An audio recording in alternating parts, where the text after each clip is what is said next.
Hello everyone, this is Asil Sorbekova here, your guide to understanding matters of sustainability the legal way. Today's video will be dedicated to one of the first fast fashion industry accidents of all time, the Rana Plaza Factory Collapse.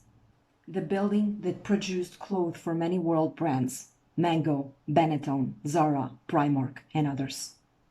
I learned about this accident in 2016 when I decided to write my thesis entitled International Investment Law and International Labor Standards, to talk about labor protection in the world of foreign direct investment regimes and see how workers' rights are protected in third world countries which attract international trade and investment. The thesis was published in the online database of the Library Archives of the University of Geneva and is available on the link down below upon request. I have done two videos on two preceding accidents, Ali Factory Fire and the Tazreen Factory Fire. So I wanted to dedicate this week's video to the deadliest fast fashion accident, the Rana Plaza Collapse. Chronologically, the Rana Plaza accident is preceded by the above-mentioned accidents. All these accidents that happened because of fast fashion cannot be forgotten.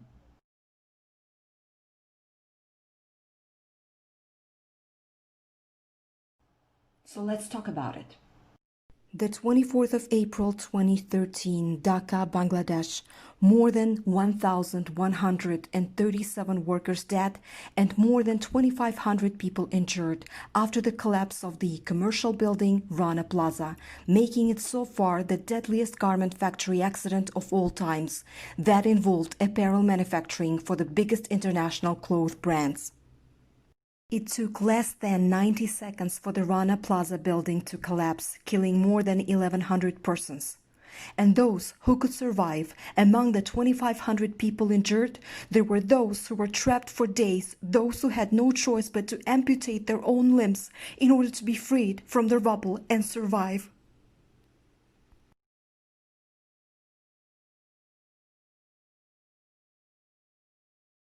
On the 23rd of April 2013, large structural cracks were discovered in the Rana Plaza building.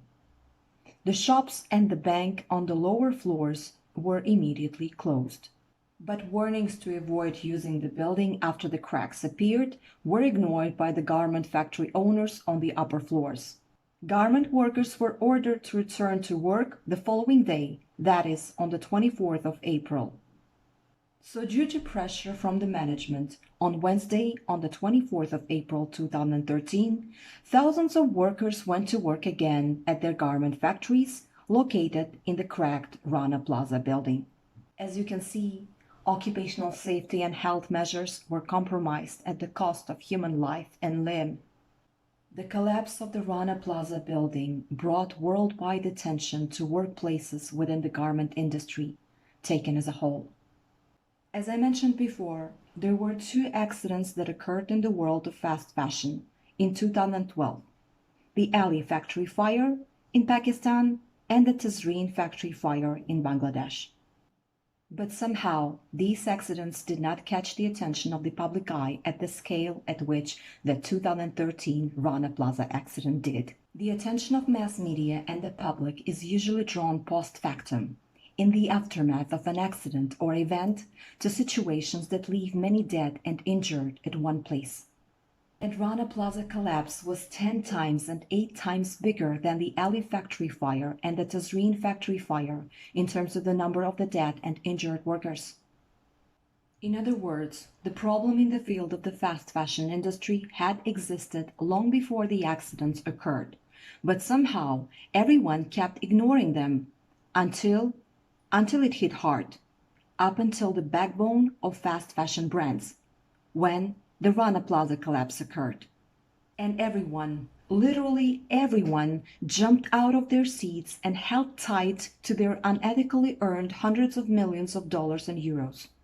An organization called Clean Clothes Campaign identified at least 29 global brands that had recent or current orders with at least one of the 5 garment factories in the Rana Plaza building, including Benetton, Bon Marché, Cato Fashions, The Children's Place, El Corte Inglés, Joy Fresh, Kick, Mango, Matalan, Primark, Texman, and, according to some other sources, Zara.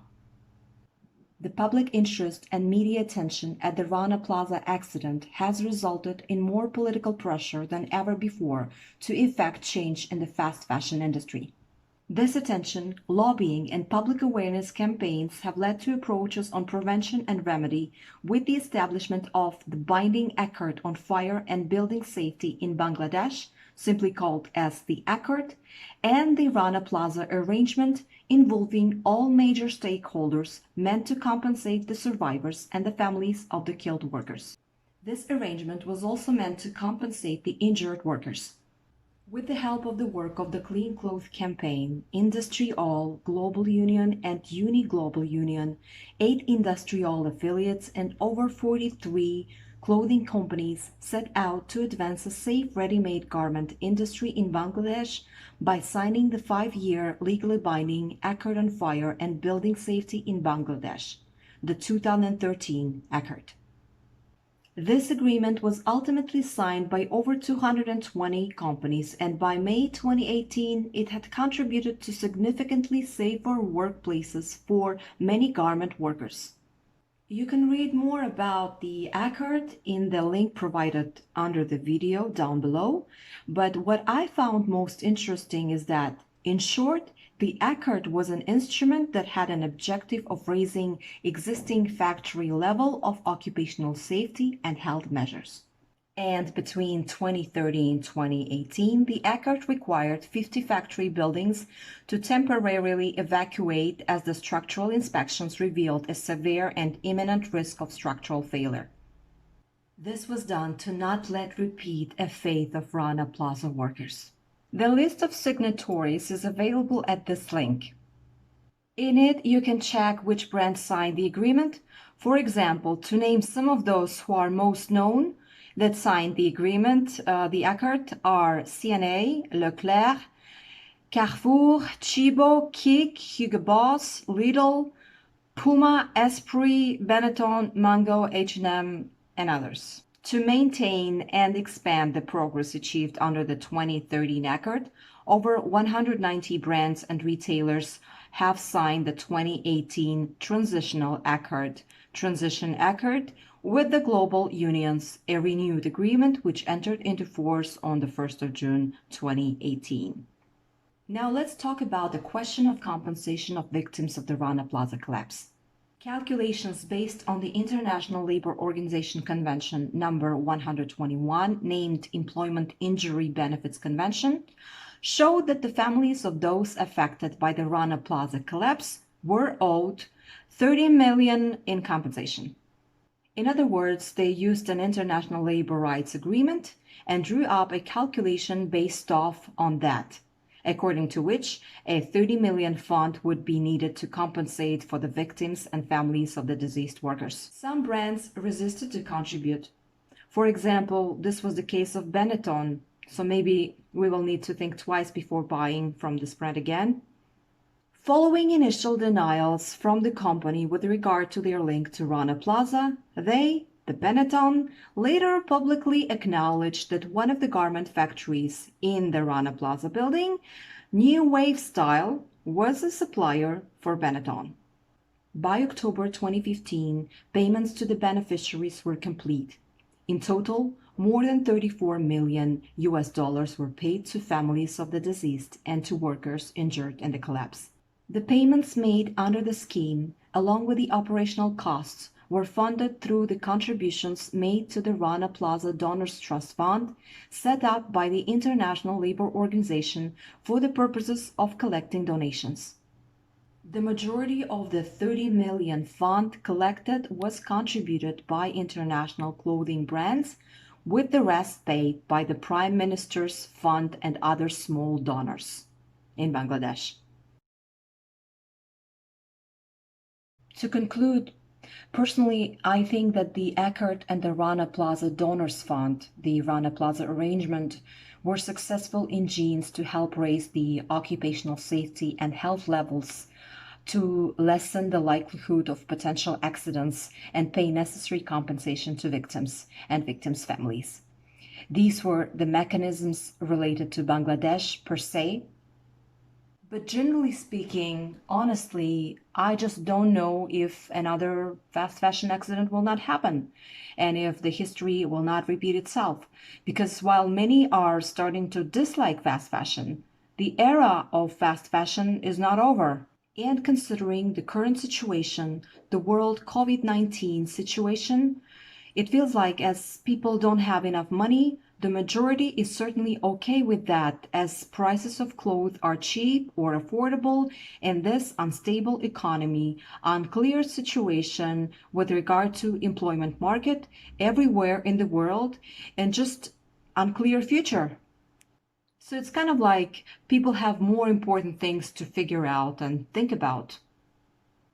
Of course, fast fashion brands are experiencing difficulties due to the current situation as they are making less sales than ever before, but that's another story. So yes, fast fashion will be here.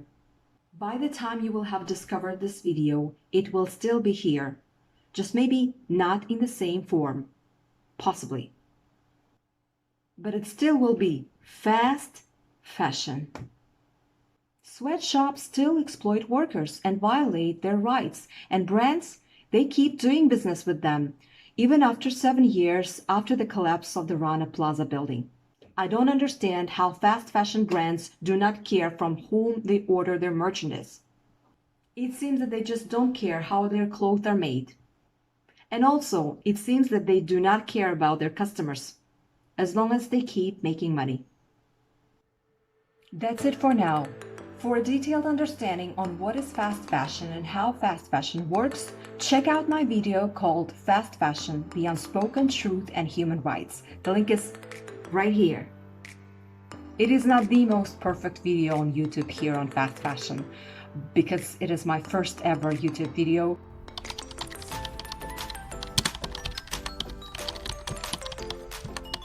And in it, I'm giving a detailed explanation on what is fast fashion and why it is what it is from a legal perspective. So I'm sure you will find some information useful for you. To watch similar videos like this, click the notification bell, hit the subscribe button, press like, and hey, you can also say, I don't like it, and just put the dislike button. But tell me what you did not like in the comment section below, and it will be much appreciated. Share this video and join me every Sunday, 10 a.m. CET. Until then, take care and see you next Sunday.